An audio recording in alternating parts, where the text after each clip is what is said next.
কাউকে ঠকানোর আগে একবার ভাবুন। কারো বিশ্বাস, কারো ভরসা এগুলো খেলনা নয়। আপনি হয়তো মজা করে বললেন বা করলেন কিছু, কিন্তু সেটা কারো জীবনে একটা বড় আঘাত হয়ে দাঁড়াতে পারে।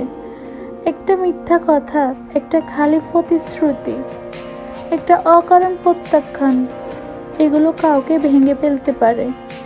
আপনি ভুলে যাবেন, কিন্তু সেই মানুষটা হয়তো সারা জীবন সেই কষ্ট বয়ে বেড়াবে। আপনি ঠকিয়েছেন এমন একজনকে যে চোখ বুজে আপনাকে বিশ্বাস করেছিল। আপনার উপর রাখা তার বিশ্বাসটাই ছিল তার শেষ আশ্রয়। মানুষকে ঠকিয়ে বড় হওয়া যায় না। আত্মবিশ্বাস ভেঙে দিয়ে কখনো সম্পর্ক গড়ে ওঠে না। তাই কাউকে ঠকানোর আগে একবার ভাবুন। আপনার এক মুহূর্তের খেলা হয়তো কারো সারা জীবনে কান্না হয়ে যেতে পারে। আজকের ভিডিওটা এই পর্যন্তই।